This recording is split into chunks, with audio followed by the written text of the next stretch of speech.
Hello dear students, मैं आपका host और आपका दोस्त एक बार फिर से आपका स्वागत करता हूं अपने इस YouTube channel VSM academy the spirit of education, जहां पे मैं मैथमेटिक्स से रिलेटेड सारे के सारे डिफिकल्ट कॉन्सेप्ट बहुत ज्यादा इजी वे से एक्सप्लेन करता हूं।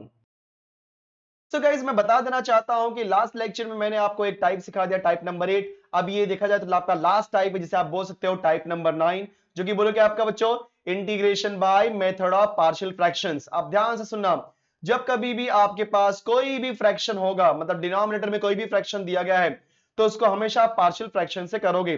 लेकिन पार्शियल फ्रैक्शन से करने के पहले आप चेक करोगे कि जो भी हमारे पास, क्योंकि ध्यान देना बच्चों, पार्शियल फ्रैक्शन मतलब क्या होता है मैं आपको पहले बता देता हूं कि अगर आपको दिया है, मान लो एग्जांपल, मैं आपको बहुत सारी चीजें सिखाऊंगा यहाँ पे, 1 divide by x plus A into x plus B.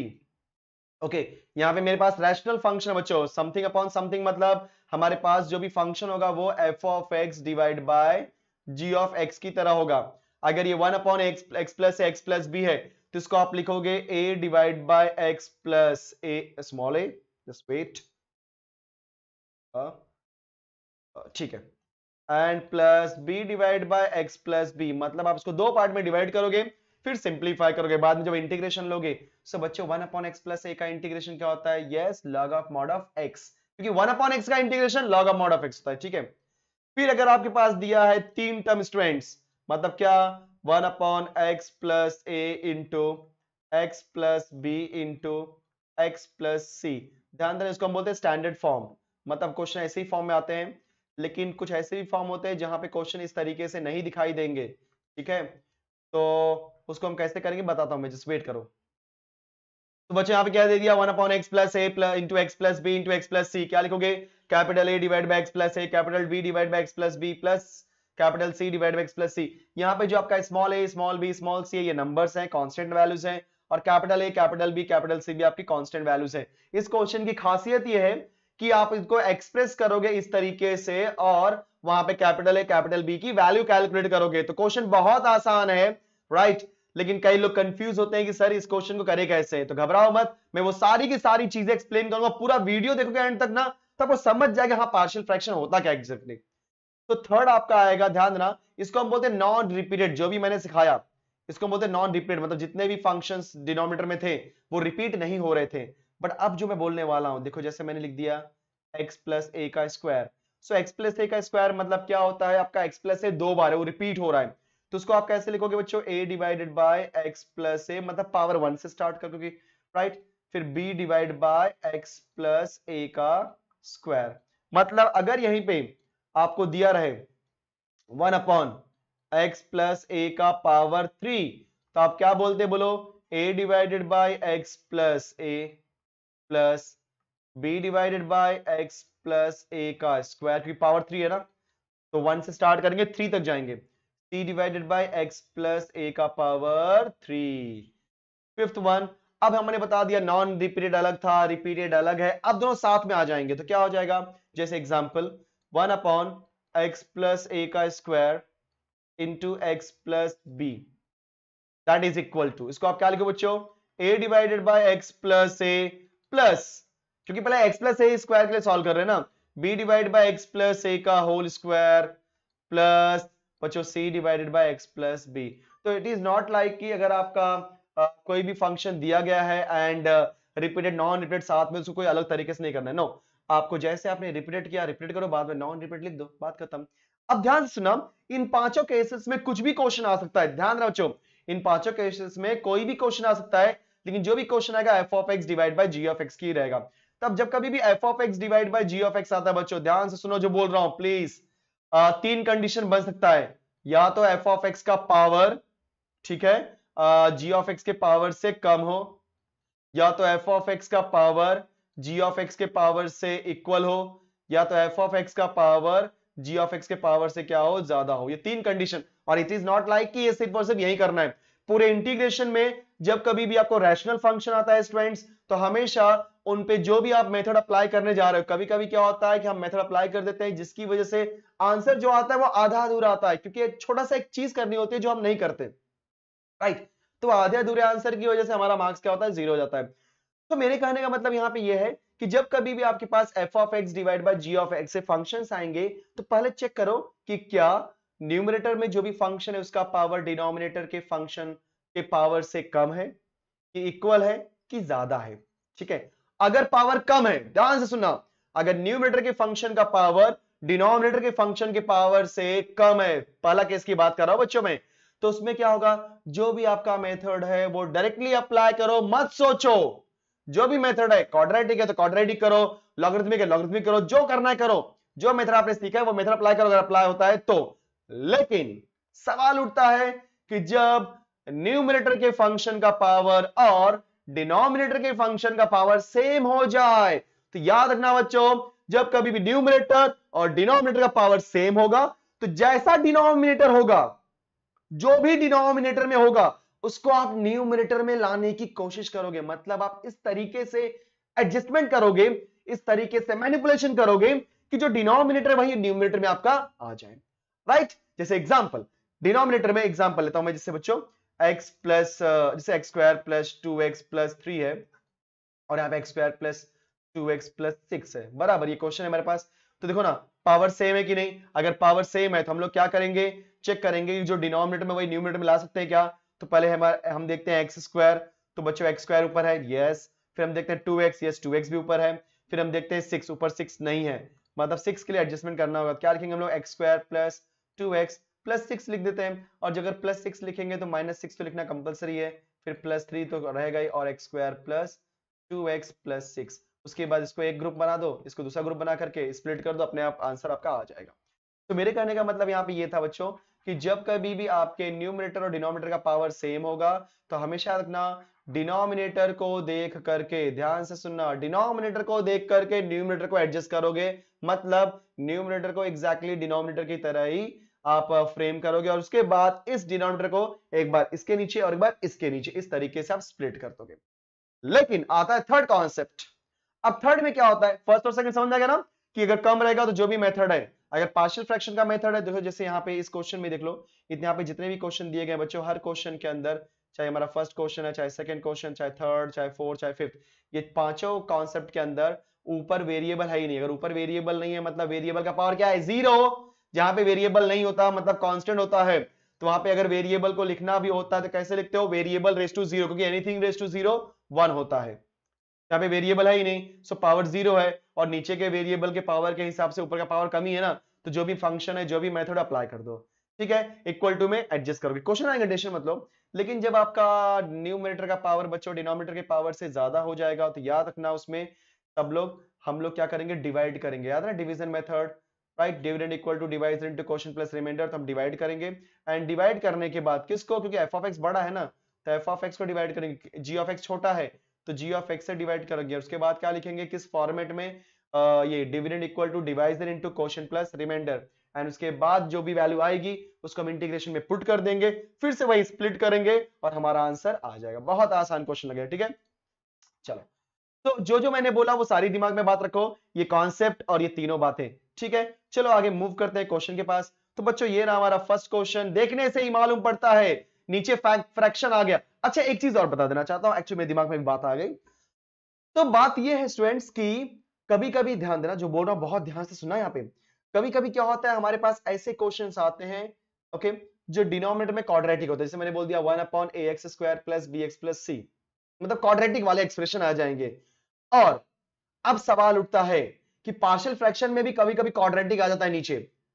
सवाल उठता है कि सर अगर 1 कोई भी क्वाड्रेटिक इक्वेशन है या क्वाड्रेटिक एक्सप्रेशन है तो उसको सॉल्व कैसे करें, क्वाड्रेटिक वाले मेथड से करें जो आपने पहले सिखाया था 5.3 में, या जो आप 5.6 में पार्शियल फ्रैक्शंस का उससे करें।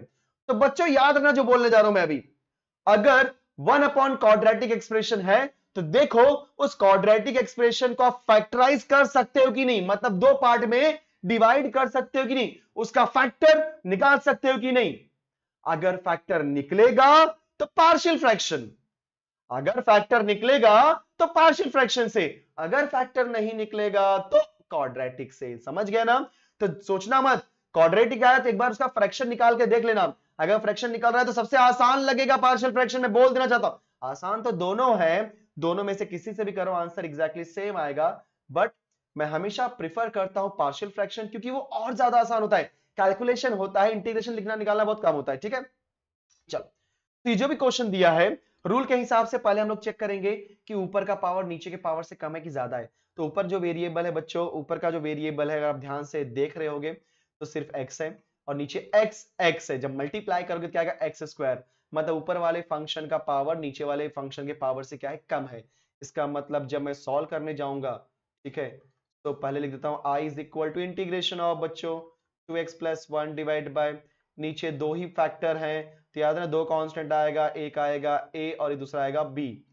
तो कैसे लिखेंगे हम लोग, बोलो यहाँ पे express, express what, A sorry express क्या कर, एक मिनट, हाँ, express 2x plus 1 divided bye, बहुत ध्यान से समझना पहला question, into x minus two that is equal to a divided by x plus 1 plus b divided by x minus two. देखा आपने, तो दो फैक्टर थे। एक बात और, ऊपर के नंबर को देखे मत, जो आपका लेफ्ट हैंड साइड में ऊपर दिया है फंक्शन टच मत करो, ऐसे ही रहने दो, उसको छूना भी नहीं है।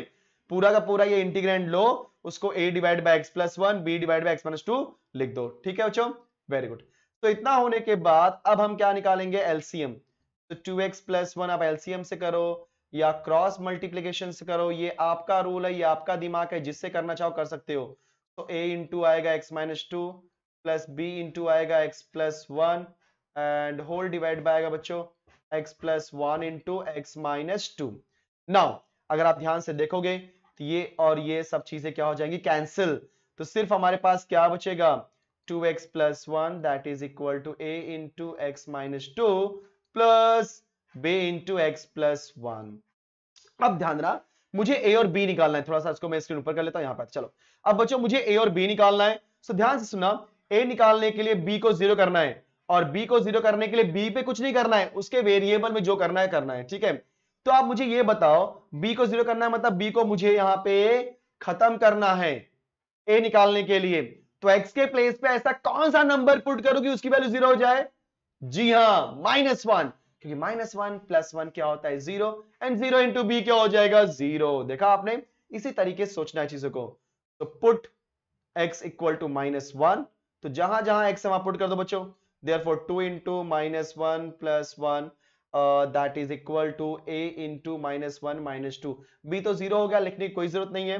तो 2 1 जा 2 -2 प्लस 1 आपका आएगा -1। ज्यादा एकदम हर एक स्टेप करने की जरूरत नहीं, जितना अगर शॉर्टकट कर सकते हो अच्छी बात है ए बी निकालने के लिए। ठीक है students, then this is -3a and आपका हो जाएगा a की value 1 divided by 3। Okay, so ये हमने क्या कर दिया, बोलो, आपका a निकाल दिया। b निकालने के लिए बहुत ध्यान है सब लोग, अगर मुझे निकालना है b, सो बहुत ध्यान से अगर आप देख रहे होगे तो b निकालने के लिए a को जीरो करना पड़ेगा, और a को जीरो करने के लिए x के प्लेस पे कौन सी वैल्यू पुट करोगे, yes students, put x is equal to what, जल्दी जल्दी बोलो भाई, put x equal to, yes it is 2। तो 2 into 2 plus 1 is equal to 2 minus 2 0, ये तो खत्म हो गया। So b 2 plus 1, so 2 2s are 4 plus 1 that is equal to 3b। so guys 5 divided by 3 directly कर दो is equal to b, तो आपको a और b आ गया। so therefore जो आपका एक्सप्रेशन आपने लेट किया था, यही लेट किया था ना ऊपर, देखो ये वाला स्टेप सब लोग, यस, क्या हो जाएगा आपका, therefore 2x plus 1 whole divided by x plus 1 into x minus 2 that is equal to a, मतलब 1 by 3 divide by x plus 1 plus b मतलब 5 by 3 divided by x minus 2। तो आपने एक्सप्रेशन निकाल दिया, और मुझे इसी एक्सप्रेशन को तो निकालना था इंटीग्रेशन। सो अब हम क्या लिखने वाले हैं बच्चों, देयरफॉर, अरे ये तो मैं क्या कर दिया, हाइलाइटर से, therefore i is equal to integration of, ये जो आपने जिसकी वैल्यू निकाली है इसी का तो निकालना था इंटीग्रेशन ना, तो आप लिख दो 1/3 divided by x plus 1 plus 5 by 3 divided by बच्चों x minus 2 with respect to x। तो i की वैल्यू 1/3 कांस्टेंट, सब लोग बोलोगे 1/x का डेरिवेटिव, सॉरी 1/x का integration log of mod of x। सो क्या हो जाएगा बच्चों, log of mod of x plus 1, और 5/3 भी कांस्टेंट है, साइड में किया हमने, एंड 1/x-2 का integration log of mod of x-2 plus c। अब ध्यान देना दोनों केस में हमारा x नहीं है, पहले वाले केस में जो x था वो आपका x+1 था, और दूसरे वाले केस में जो x था वो था x-2। तो x ना होने की वजह से इंटीग्रेशन का रूल होता है कि अगर कोई चीज x नहीं होती तो उसके कोएफिशिएंट से डिवाइड करना होता है। तो यहाँ पे x का कोएफिशिएंट क्या है बच्चों? 1। अब 1 से डिवाइड करो या ना करो कोई फर्क नहीं पड़ता, मतलब this is my final answer. So इस तरीके से बच्चों हमने क्या कर दिया, देख लो सब लोग, ये पूरा का पूरा, यस, ये पूरा का पूरा क्वेश्चन एकदम आसानी से इजी वे से कर दिया। एंड मैं आपको बता देना चाहता हूं बोर्ड एग्जाम में कई बार इस टाइप के क्वेश्चन पूछे जाते हैं, मतलब पार्शियल फ्रैक्शन एक अच्छा प्रेफरेंस माना जाता है क्वेश्चन देने के लिए। कई लोग मुझसे पूछते हैं सर कुछ इंपॉर्टेंट क्वेश्चन भी देंगे क्या? तो मैं आपको बता देना चाहता हूं बच्चों, ये पूरा का पूरा वीडियो आप देखो, ये पूरा का पूरा सेशन आप बोलते हैं अटेंड करो, और जब आपका पोर्शन फिनिश होगा ना, आप लिख के तो आप खुद ही बोलोगे सर हमको इंपॉर्टेंट की जरूरत नहीं है क्योंकि हमको सब कुछ आता है। लेकिन वो लगन के साथ में आपको प्रैक्टिस करनी पड़ेगी, लगन के साथ में मेहनत करनी पड़ेगी। बोलने से कुछ नहीं होता, सब कुछ करने से होता है। तो यहाँ पे जब आप मेहनत करोगे तब वो आपको 2-4 महीने के बाद वो रंग लाएगा। ठीक है स्टूडेंट्स, चलो अगले मूव करते हैं अगले क्वेश्चन के पास। तो ये रहा हमारा अगला क्वेश्चन। अब इसके अंदर आप ध्यान से अगर देख रहे होगे तो यहां पे ऊपर हमारा पावर x का 1 है और नीचे 3 बार x है, मतलब x into x into x multiply करोगे तो x क्यूब आएगा। मतलब इन शॉर्ट पावर कम है, मतलब डायरेक्टली जो रूल है वही अप्लाई करेंगे। तो सोल्यूशन में फटाफट करने वाले बच्चों, टाइम वेस्ट नहीं करेंगे, फटाफट करो। Let i is equal to integration of 2x plus 1। कभी कभी इंटीग्रेशन का सिंबल बहुत मस्त बन जाता है, मुझे खुद प्यारा नहीं लगता उस सिंबल के ऊपर, और कभी कभी बहुत गंदा बनता है। अरे क्या वो थोड़ा सा मैं टैबलेट पे लिखता हूँ ना, इसके लिए हो जाता है। एक्चुअली गाइस मैं सही बोलूँ ना, मुझे जो पढ़ाने का मजा आता है ना, सही बोलूँ मैं, वो बोर्ड एंड ऑल जो होता है उस पर बहुत मजा आता है पढ़ाने में, क्योंकि वो फील आता है। फील इसमें भी आ रहा है नो डाउट, लेकिन वहां पे कुछ ज्यादा फील आता है। ठीक है ना? ठीक है, आगे चलकर, क्योंकि ये स्टार्टिंग सेटअप है, जैसे जैसे आपका सपोर्ट मिलते रहेगा गाइस, मैं इसी तरीके से आगे चल करके, क्योंकि जो भी चीजें हैं, क्योंकि दिनेश सर तो सपोर्ट कर रही है नो डाउट, तो आप लोग भी सपोर्ट करेंगे, तो इसी तरीके से मैं भी आगे चलूंगा एंड आपके लिए अच्छे अच्छे लेक्चर्स और ज्यादा डिलीवर करूंगा, वो भी एकदम बेस्ट या बेहतरीन तरीके से। चलो सो बच्चों, सबसे पहले क्या लिखोगे आप लोग? एक्सप्रेस। तो बच्चों ट्रस्ट रखो मेरे पास, याद रखना हमारे ऊपर अगर आप ट्रस्ट रखोगे तो मैं गारंटी देता हूं, क्योंकि मेरा थोड़ा सा वेबसाइट नहीं चल रहा है, मैं बता देना चाहता हूं, कुछ इसमें डोमेन का इश्यू हो गया है, लेकिन जैसे वो चलने लगेगा आप देखोगे, मैंने हर साल रिजल्ट ला के दिया है मेरे बच्चों के लिए। ठीक है, तो एवरी ईयर 98 97 आता ही है। वो इसलिए आता है, इसका नहीं कि मैं पढ़ाता हूँ, ये इसलिए आता है क्योंकि वो मेरी बातें फॉलो करते हैं और उसी तरीके से काम करते हैं जिस तरीके से मैं सिखाता हूँ। तो बच्चों मैंने यहाँ पे क्या कर दिया बोलो? 2x plus 1 divide by x into x minus 1 x minus 4 को मैंने लिख दिया a divide by x plus b divide by x minus 1 plus c divide by x minus 4। Now cross multiply करने मत जाओ, अब यहाँ पे क्या कर दो? एलसीएम ले लो, क्योंकि जब 3 टर्म आएंगे तो एलसीएम लेना बहुत आसान होता है। तो एलसीएम जिनको लेना नहीं आता, घबराने की कोई जरूरत नहीं, मैं हूं ना यहाँ पे। यस, सो बच्चों यहाँ पे x, x minus 1 and x minus 4, ये तीनों वैल्यू हमारी क्या है? अलग अलग हैं, तो एलसीएम में तीनों वैल्यू आने वाली हैं। अब जरा ध्यान देना, फर्स्ट वाला जो बंदा है उसके डिनोमिनेटर में x है, तो एलसीएम में x के अलावा और क्या क्या है? x माइनस 1 x माइनस 4, तो जो उसके डिनोमिनेटर में नहीं है उसके न्यूमरेटर में डाल दो। मतलब क्या हो जाएगा बच्चों? a into x minus 1 into x minus 4। फिर b की बात करेंगे बच्चों, b के डिनोमिनेटर में कौन है? x माइनस 1, तो एलसीएम के हिसाब से क्या क्या नहीं है? x और x माइनस 4 नहीं है, तो उसको हम लोग क्या करेंगे? b के साथ में लिख देंगे x into x minus 4। Similarly c के केस में भी ऐसे होने वाला है, x माइनस 4 है तो क्या क्या लिखेंगे? x और x माइनस 1। ठीक है स्टूडेंट्स, तो रूल के हिसाब से इक्वल के दोनों साइड के अगर डिनोमिनेटर में सेम वैल्यू है तो वो कैंसिल हो सकती है। तो इन शॉर्ट हमारे पास यहाँ पे क्या बचा बोलो? 2x plus 1 that is equal to a into x minus 1 into x minus 4 plus b into x minus 4 plus c into x minus 1। Okay, अब हम लोग क्या करते हैं, फटाफट सॉल्व करते हैं। एक बार a निकालेंगे, अभी थोड़ा सा इसको मैं स्क्रीन ऊपर करता हूँ, हाँ, एक बार a निकालेंगे फिर b निकालेंगे, तो मैं 3 सेक्शन ऐसा बना देता हूँ सो दैट कि आपको समझ जाए कहाँ पे क्या करने वाले। तो ध्यान देना, आप जो बोलने वाला हूँ बहुत इंपॉर्टेंट है बच्चों। अगर मैं बात करूंगा यहाँ पे a निकालने के लिए, तो मुझे बी और सी को साथ में जीरो करना पड़ेगा। और जब कभी भी दो लोगों को साथ में जीरो करना हो तो देखो दोनों में कॉमन बंदा कौन सा है, तो आप क्या देख रहे हो, दोनों में x कॉमन है। तो x को खत्म करने के लिए हम लोग क्या लिखेंगे, put x is equal to zero. देखा ना, क्योंकि x आपने जीरो पुट कर दिया वो खत्म हो जाएगा, जीरो हो जाएगा, जीरो इंटू एनीथिंग जीरो हो जाता है। तो 2 into zero plus one that is equal to, बच्चों बी और सी तो खत्म हो चुका है, बात ही खत्म हो चुकी है। तो यहाँ पे a into zero minus one is minus one, zero minus four is, sorry मैंने जीरो लिख दिया। और ये चीजें आपको थोड़ा करनी पड़ेंगी, कोई दिक्कत नहीं, इसमें कुछ मार्क्स कटने वाले नहीं है। तो 2 इंटू जीरो जीरो, तो यहाँ पे बचेगा 1 इज इक्वल टू 4a। तो बच्चों यहाँ पे a की वैल्यू क्या हो जाएगी हमारी, 1 डिवाइड बाई 4। चलो हम दूसरे की बात करते हैं। तो जो दूसरा हमारा पार्टीशन हो रहा है तो उसमें हम क्या करने वाले हैं, ध्यान से सुना सब लोग। तो b इंटू एक्स माइनस 4 है, मतलब मुझे b निकालना है। सो b निकालने के लिए a और c को हटाना पड़ेगा। सो a और c को हटाने के लिए बोलो a और c में कॉमन क्या है, yes it is x minus 1। सो अगर x माइनस 1 कॉमन है तो x माइनस 1 को जीरो करने के लिए फटाफट बोलो बच्चों x इक्वल टू क्या पुट करोगे, जी हाँ इट इज 1, क्योंकि 1 माइनस 1 जीरो। तो हम क्या करेंगे, 2 into one is plus one that is equal to, अच्छा a और c तो जीरो हो गया ना, तो सिर्फ b के पास जाओ और जो जीरो हो गया उसको दिखाने की कोशिश मत करो, दिखाओगे टाइम वेस्ट होगा आपका, ठीक है, क्योंकि आपका और भी तो क्वेश्चन करना है बोर्ड एग्जाम में। तो b into one minus four value put कर दिया हमने, तो 2 1 2, 2 प्लस 1 इज 3 आएगा आंसर, एंड यहाँ पे आएगा आपका minus 3 times of b। So in short बच्चों b की वैल्यू क्या होगी, 3 डिवाइड बाय माइनस 3, मतलब आंसर क्या हो जाएगा, माइनस 1। यहाँ पे मैंने क्या निकाला था, 1/4। चलो लास्ट वन करते हैं, पुट x निकालने के लिए फटाफट बोलो क्या करने वाले हैं, x निकालने मतलब c निकालने के लिए a और b को जीरो करेंगे। a और b में कॉमन क्या है, यस बच्चों देख लो x माइनस फोर, और x माइनस फोर कॉमन होने की वजह से उसको जीरो करना पड़ेगा, और जीरो करने के लिए x के प्लेस पे क्या पुट करेंगे, 4, तभी तो 4 माइनस फोर जीरो हो जाएगा।